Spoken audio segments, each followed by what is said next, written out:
live. We're going to continue on the nervous system regulation topic. Last week we did part 1, which were the mechanisms, and now we're going to focus on treatment of nervous system dysregulation, which is one of the main driving forces of long COVID, actually. So I think we'll start by just quickly summarizing what we went over last week, just quickly so that we can recap before moving on to part 2. So here in this slide are different long COVID symptoms and the impact on different organs. And same on this page. And you can see that neurological symptoms, so neuroinflammation and dysautonomia, which is nervous system dysregulation, are classified under neurological symptoms. Here you can see that dysautonomia occurs around 80% of the time. The hazard ratio is 80% in people recovering from long COVID. Here are the hypothesized mechanisms. You can see immune dysregulation, so things like viral persistence, microbiota dysbiosis, immune issues, blood clotting, and dysfunctional neurological signaling, which is the nervous system dysregulation. And that's what we're mainly going to focus on.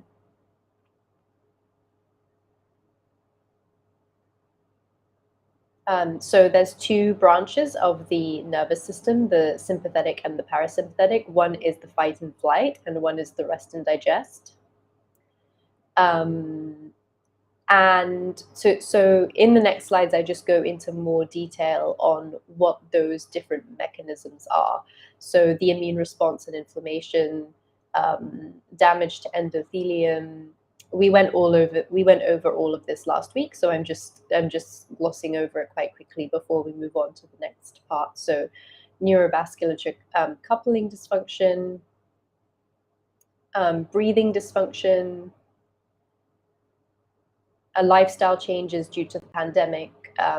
So all of these are kind of the driving mechanisms, the main driving mechanisms. Here we talked a little bit about so these are all the different symptoms that could be associated with nervous system dysregulation. And as you can see, there are many different symptoms that could come under that classification. So this different instances in which nervous system regulation manifests. And then here we finally get to what I want to talk about today, which is essentially the different therapies and different treatments for nervous system dysregulation. So we have mind-body, psychological, managing thoughts and feelings, rebalancing biochemistry, and lifestyle changes.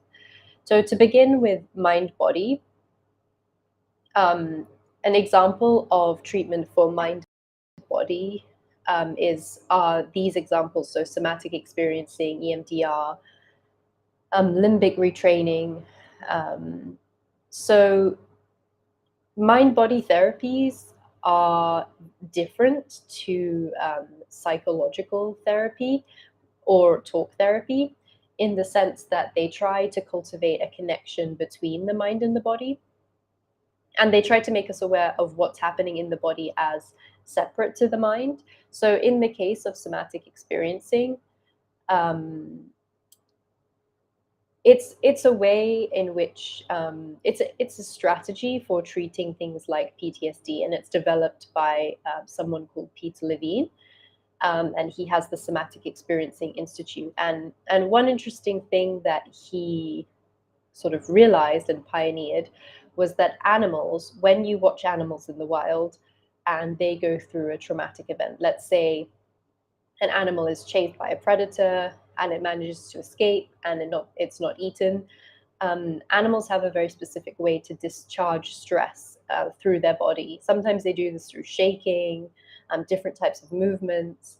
when they've had a big stressor, they have an inbuilt mechanism to discharge it afterwards and then continue their life as normal.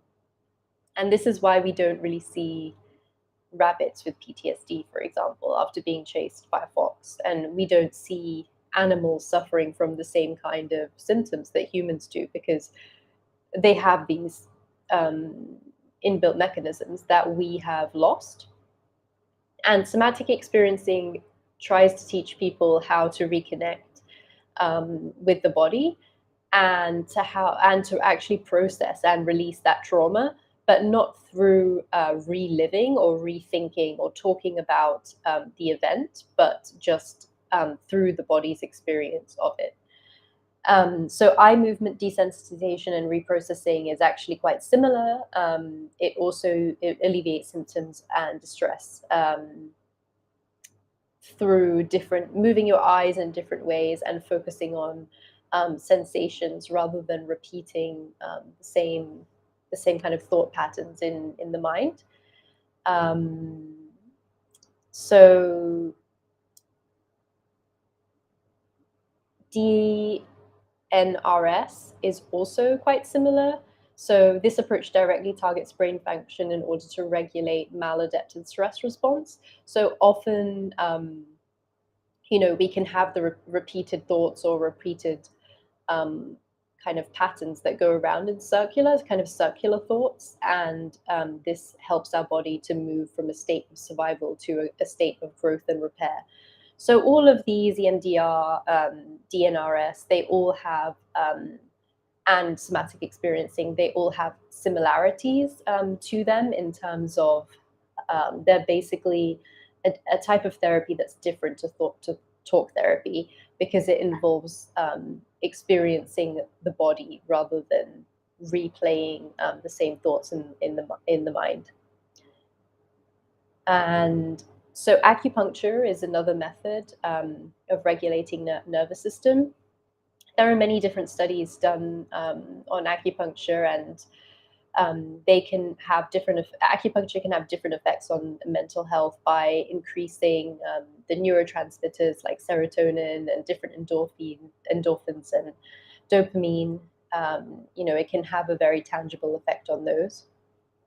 And biofeedback therapy is also another mind-body technique that uses an electronic device in combination with awareness to measure and control body functions. So functions such as brain waves, heart rate, and breathing. And so it's a tool to use to control body processes that are normally involuntary and make us aware of them. So yoga and qigong are also other types of nervous system regulating practices. Dr. Haider speaks a lot about qigong and how he used it in his practice of long COVID recovery in terms of for this specific function. And yoga, of course, there are lots of different types of yoga. There are the asanas, which are the movement practices, and then there's also breath work. And then there's also the mindfulness aspect of yoga. And yoga and qigong, they've been around for thousands of years. They've been around for around 5,000 years. So we like to talk a lot about ancestral wisdom and the importance of tapping into cultural wisdom and knowledge that we generally tend to lose in the modern world. So psychological therapy, so as I said, talk therapy does still have its part in nervous system regulation. Of course, talking about, anything, actually things that you're processing in your brain and saying them with words and processing that is still an important part of regulating the nervous system, as well as these other mind-body practices. And mental therapy actually encourages neuroplasticity, because it encourages us to be aware of and challenge and then redirect thought patterns and beliefs in a certain way. So managing thoughts and feelings, this is similar. So when we speak about this, it's things like having a meditation practice And this app is actually one of my favorite apps for meditation. It's called Waking Up by Sam Harris, and it has a 7-day free trial. So you can put your email address in and download it for free for 7 days. And what's great about this app is that it has an introductory course. So you can learn meditation just for 10 minutes a day for 7 days, or you can just look around on the app to look for different styles of meditation, whether it's metta, loving kindness, or Zen meditation, or Dzogchen. There are a lot of different styles, even walking meditation, and you might find something that you can connect with there on that app. So those are most of the let's say, mind body, mindfulness, and mental health ways that we can regulate the nervous system. Um, so, what else is involved when we talk about this idea of nervous system and how to regulate and how to reset it?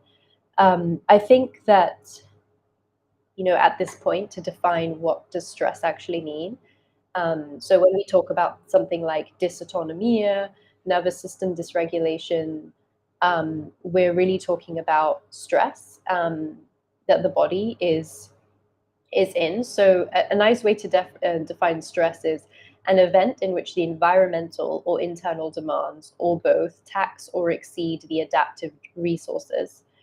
So basically, anything that comes at you from the outside, or anything that's happening inside of you, can be a stress. But it's only a stress because of the way in which your body is reacting to that input from the inside or from the outside. So, as you've seen, a lot of people can endure a lot of stress, whether it's emotional or whether it's eating really unhealthy food, or breathing in air pollution, and they seem to not really have issues because their body adapts in a different way. But some people's bodies react in a really negative way. So it's really about your reaction to stress rather than the actual stressor itself. So moving on to, we were talking about um, the internal state in terms of mind and body. And however, there are also many things from the environment that can come from the inside, from the outside in, and affect our stress level. And these things can be things like toxins in the environment. So whether that's unhealthy food, pesticides in food, pollution in the air, um, it can be light pollution, noise pollution, chemicals in our skincare products. We're exposed to many different toxins that can, in effect, quote unquote, stress our body. So in the case that we want to reduce stress and soothe the nervous system, it's important to reduce that toxic burden. So here are different things, rebalancing the biochemistry. So toxins and infections contribute to nervous system dysregulation. And so this is why detoxification and nutrition are really important in the case of lowering systemic inflammation and healing. So detoxification, there are many different ways to detox. And this is actually a picture of a sweat lodge. And as I'm sure many of you know, in ancient cultures, there have been many different detoxification techniques that have proliferated through history. So things like bloodletting, laxatives, therapeutic vomiting, neti pots. If you've ever seen the yogis use neti pots, where they rinse their nose with often a saline or salty water, enemas, massage.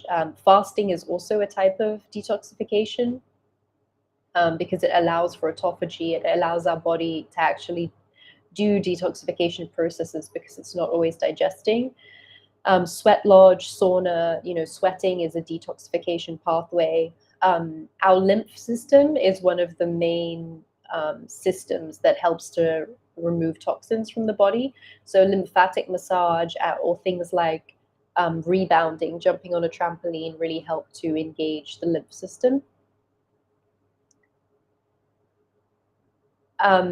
So regulating hormones, hormonal imbalance is a stress on the body. So this is an example of someone who has very dysregulated adrenal hormones. And as you can see here, the patient value is the red line, which is almost flat actually.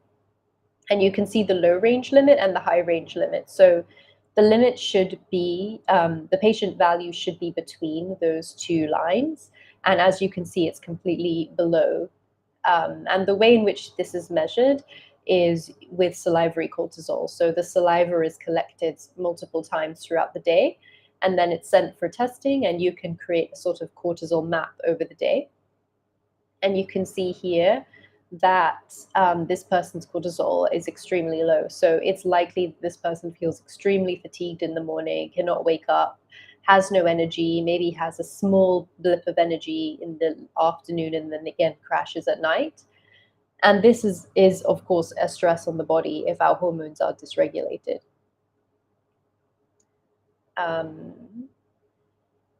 So neurotransmitter imbalance, this is also another stressor on the body. So here are different neurotransmitters. There are many reasons why neurotransmitters can become imbalanced. Things like the environment, genetic predisposition, chemical exposure, also nutrient deficiencies. So if we think about neurotransmitters as a sort of recipe, you need certain nutrients like tryptophan and tyrosine to actually make these neurotransmitters. And if you don't have those ingredients, then it's likely that your neurotransmitters will be imbalanced. And that can happen for different reasons. One of the best foods for neurotransmitters, for the precursors, the amino acids, which are the precursors for neurotransmitters, are animal products and dairy and eggs. So often vegans, could, or even vegetarians could be deficient in these amino acids, which means they just don't have the ingredients to actually make the neurotransmitters that will make you feel good and happy, and things like dopamine and serotonin that you need, and endorphins to feel positive and good. So nutritional deficiencies is definitely something to keep in mind. Leaky gut. So this relates also to the neurotransmitters. If you have leaky gut, you're not absorbing, even if you are eating these great animal products and you're not absorbing them, then your body doesn't have the building blocks that it needs to make these neurotransmitters that then make you feel good and positive and regulated in your nervous system. And another thing is, this leaky gut situation, which you can see on the right-hand side. If different toxins, different food particles are allowed to enter the bloodstream, this then creates a hyperactive immune response because the body is confused why it's experiencing foreign material in the blood. And then it can become hyperactive and hyperreactive. And then again, this is another stress on the body. And if you're someone who experiences allergies, things like sinus infections and constant issues with your microbiome, this could be a sign of leaky gut. And this will definitely contribute to the whole phenomena of dysautonomia, because your body is basically under a level of stress and attack. So lastly, lifestyle habits have an effect on the nervous system. So sleep is, really, really critical, because sleep is actually the time when our brain gets to clean itself, essentially, and detoxify. And that takes a certain amount of time, and the brain goes through different types of processes. And this is why sleep deprivation is linked to things like Alzheimer's and dementia, because your brain actually increases neurotoxins when you're sleep deprived. And then what will happen is that those neurotoxins will make it harder for you to sleep well in the future. So you're really jeopardizing yourself in the present, but also your future sleep, which of course will have this knock-on effect. And then that compounded over years can lead to things like Alzheimer's and dementia and these different neurological disorders. So sleep is really important. Exercise, again, we spoke about in terms of the lymph, but I think I have a slide about sleep. Yes, okay. So disruption to the sleep cycle affects memory. It's actually impossible to learn if you don't sleep, because that's when memories are consolidated. And if any of you have ever studied for an exam or tried to learn a musical instrument, you'll probably know this, because often when you're trying to learn an instrument, you're practicing and practicing and practicing, and you just can't really get it, and then you go to sleep, and the next day you wake up and you can suddenly play the song. And that's because when you're asleep, your body has consolidated that memory. And without the sleep, it wouldn't be possible. And it's the same for just learning anything in general. So sleep is really important. It also affects melatonin, so it can lead to depression, obesity. It's associated with actually, this is specifically light. So this slide is specifically talking about how light affects sleep, and then that can lead to. And the reason I included this slide here is because we often don't think of light as a stressor, actually. But at the wrong time, i.e. at night, after the sun has gone down, light is actually a stressor on the body, especially blue light, the blue lights from screens, because it's the type of light that we're not supposed to be exposed to after dark.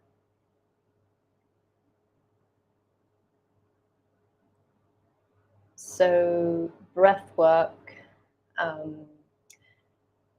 Breath work is interesting because it's a bridge between the voluntary and the involuntary systems of the nervous system. It's a bridge between the voluntary nervous system and the autonomic nervous system. And we don't have many of these bridges because we can't control digestion, we can't control our heart rate. There are a lot of things we can't really control, but breath work we can. So that's why breath work is also part of something like somatic experiencing and these other mind-body techniques, because it allows us an access point to actually control our nervous system and try to switch from this sympathetic to the parasympathetic state. So earthing and grounding, although, we always say it sounds quite maybe hippie, but there's actually been a lot of studies and a lot of scientific research about grounding and earthing and how that reduces cortisol, improves circulation, helps with pain management, immune response, stress, bone health, hormones, weight management. If anyone's interested, I have access to a lot of these studies if you'd like to look in more detail at how much earthing can affect your body. And I think something like buying an earthing mat to sleep on can sometimes be a good solution. But of course, the best thing is just being outside barefoot, whether it's on grass or earth or in a body of water. Even you can be earthing. Okay, I think that's the last slide. So, but there was another point.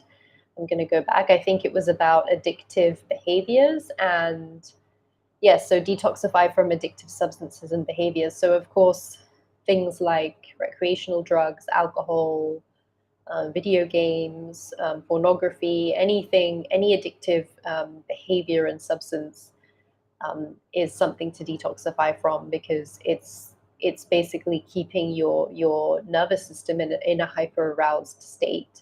And we really want to focus on the opposite of that if we're going to try to regulate our nervous system in the case of long COVID. So so I think this really gives an overview of the different facets that affect nervous system. And that's why I liked this quote about the internal and the external, and then our adaptive response to those things, because I think you can think of your internal landscape, your thoughts, your feelings, your body. How does your body respond to stress? And then you can think of, toxins from the environment coming from the outside in. And then you can think about how your body interacts and reacts with all these different things. And you can try to make sure that you control these variables in a certain way, and really hone your awareness to notice when you're in a stressed, a hyper aroused state, or if you're in a rest and digest um, parasympathetic state. So I think we might have some questions. I'm going to check. I'm also a bit sick, so sorry if I sound strange. I have been exposed to being in air conditioning, which is something I haven't been in for many years. I haven't been in the AC and for about 3 years, I think, and I visited a friend's house who has a lot of AC, and it made me sick, which is interesting. But yeah, it's a bit of a struggle right now. Okay, so what's your opinion on bioengineering ingredients, feeding cows biocorn, and how it affects our digestive system? Um, so, well, okay, so in regards to cows, cows' natural diet is eating grass, and corn actually gives them bloating and indigestion in the same way that maybe eating a lot of beans gives people bloating and indigestion, or eating a lot of grains in general. When we eat something that's our digestive system is not adapted for, it causes distress, right, in the digestive system. So cows that eat corn and soy, their digestive systems are under stress all the time, and that's why they are given antibiotics. And the antibiotics are actually given to them on a daily basis through their food. It's not just when they're sick, it's actually a daily thing, because they are by default sick by eating these foods. So not only are you then being exposed to these antibiotics, but you're also eating an animal that is sick.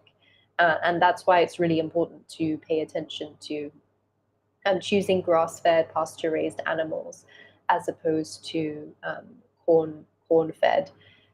Um, yeah, corn-fed or soy-fed. And in terms of, I mean, you can of course get organic corn, but it's still going to be causing the digestive distress to cows. So it's still going to result in the same need for medical interventions and antibiotics. Um, licorice root tea. Yeah, so licorice root. Um, yes, I have heard of that as a benefit, but there is so I think it's called. So I have to check up and I'll comment. But there's a type of licorice root called deglycinated, I believe. There's two types of licorice, and one is better for POTS than the other. So I'll have to look that up, and then I can follow up with that question. Um, so adrenal fatigue caused by nervous system dysregulation resulting from past trauma? Yeah, so adrenal fatigue. There's a lot of so adrenal fatigue is kind of a blanket diagnosis that I think some people think is not even a real thing because it's categorized in different ways. But one way in which you can determine it is through this graph that I showed, which is the salivary cortisol graph. And it can show, you can see if your cortisol is in the normal ranges or not. And then you'll be able to know if your cortisol has been misused in the case of stress over time. Yeah, so in regards to past trauma, definitely yes. Past trauma can lead to adrenal fatigue, and then that can lead to nervous system dysregulation. Well, in a way, adrenal fatigue and nervous system dysregulation are similar, but I would say adrenal fatigue just talks about dysregulation, specifically with the HPA axis dysfunction and the adrenal glands. But nervous system dysregulation can be caused by other things other than just the dysfunction of the HPA axis. So, as we spoke about, it can be caused by toxins in the environment. It can be caused by leaky gut, digestive issues. Like there are many things that can feed into that. And HPA axis dysfunction or adrenal fatigue is not the only one. But of course, yes, I would say past trauma can leave you predisposed for adrenal fatigue, which can then lead you more predisposed to suffering from the symptoms of dysautonomia in long COVID, because usually what long COVID does is exacerbate our weakness points. So if you're someone who has been chronically stressed for a long time, and then you get long COVID, maybe your version of long COVID will be specifically dysautonomia rather than something else that someone else might experience, like an exacerbation of their autoimmune condition. How do you distinguish general anxiety disorder from nervous system dysregulation? Well, there's no specific. The thing with nervous system dysregulation is that there's not really a specific test for it. In the way, of course, we can determine what our nervous system state is in different ways. So the cortisol test is one. Another great way to determine it is through heart rate variability monitoring. And ideally, our heart rate wants to be more variable. So the more uneven the spaces between the heartbeats, the more relaxed you are, which sounds a bit counterintuitive, but basically if your heart rate is a metronome, it's just beating with exactly the same spacing, then that actually means that you're in a stress state, and the more variability there is, the better. So that's a good way to measure nervous system dysregulation. um, I'm I don't really know enough about general anxiety disorder to say if there are any specific symptoms that are actually different to nervous system dysregulation. But I would say that nervous system dysregulation can be caused by all of those things, all of those mechanisms that we talked about. It can be driven, you know, basically holistically by many different things. I think generally when people have anxiety, it's definitely more of those other things can feed into it, but it's mainly about our somatic experience, and maybe in regards to also mental health rather than those other mechanisms that I listed. Um, um, Is trauma just dysregulation of the nervous system? What if someone doesn't have extreme dysregulation and triggers, but suffers from shame, suppressing emotions due to being hurt as a child? Can they be considered traumatized? So I would say that yes, basically trauma is nervous system dysregulation. And if you look at the work of Peter Levine, he has some really good books. One is called Waking the Tiger, and he has this Somatic Experiencing Institute, and he also has many videos where he talks about trauma and what it is and how it manifests in the body. And another resource for this is also Gabor Mate, and he talks about, I think his newest book is called The Myth of Normal. And basically, this book also speaks about trauma and how that manifests basically in the nervous system over time. So definitely, even things that you might not perceive as trauma can definitely have a lasting effect on the nervous system, and pattern our brains and our behavior in a certain way that we're unaware of. I'm just reading the questions. Yeah, I mean, I would say that, yeah, this is a really big question, but definitely checking out that work. So both Peter Levine and Gabor Mate have great work about this subject of trauma and nervous system dysregulation. Aside from the health coaching and Phoenix Protocol, will it also touch psychological and emotional imbalance? Um, I would say it touches it in the sense that we're talking about it now. Um, So, so I guess understanding that. which maybe is something that's still quite misunderstood in the kind of sphere of psychological or emotional healing. I feel that there's still very much a mainstream emphasis on talk therapy, and how talking about past experiences or traumas or what happened to you is the solution.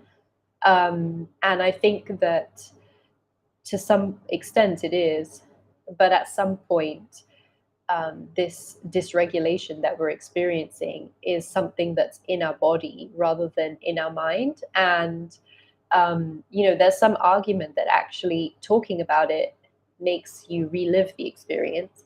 And your body doesn't know. So, this is one theory of uh, another practitioner of these kind of theories. His name is Bessel van der Kolk, and he wrote a book called The Body Keeps the Score. And he worked with people who had really extreme trauma in the form of sexual abuse as children, and he realized that the talk therapy really had quite a limit on it, and people weren't recovering after a certain number of even years of working with them. And then at this point, he realized that it was much more of a somatic experience, and that actually talking about it could actually make it worse, because their body is sometimes, when you're reliving the experience, and he has actually scans of people's brains and different studies he's done on this, and often when you're remembering an event in your mind, your body almost goes through the same experience of reliving it again, in terms of racing heart, in terms of the anxiety and the tension in the body. So constantly just thinking, making your body thinking that it's reliving a stressful event is not the way to heal. And he realized that things like connecting to, as we spoke about, connecting to the breath, connecting to our physical sensations of reality in the present, and in a way rewiring our limbic system was a better strategy to healing and soothing the nervous system than just talk therapy. So in the course we do discuss these different modalities, and of course, we don't actually have anyone in the team who's really specialized in this, but we can point you in the direction of a lot of amazing resources um, that you can read about and kind of delve into more. And there's also a great somatic experiencing institute that many practitioners graduated from, and you can type in your zip code on that website and find a practitioner close to you. So I hope that will also be useful. um, I think that's it. um, so if anyone has any more questions, they could write it in the comments and I will get back to you. Thank you all for listening, and see you next week.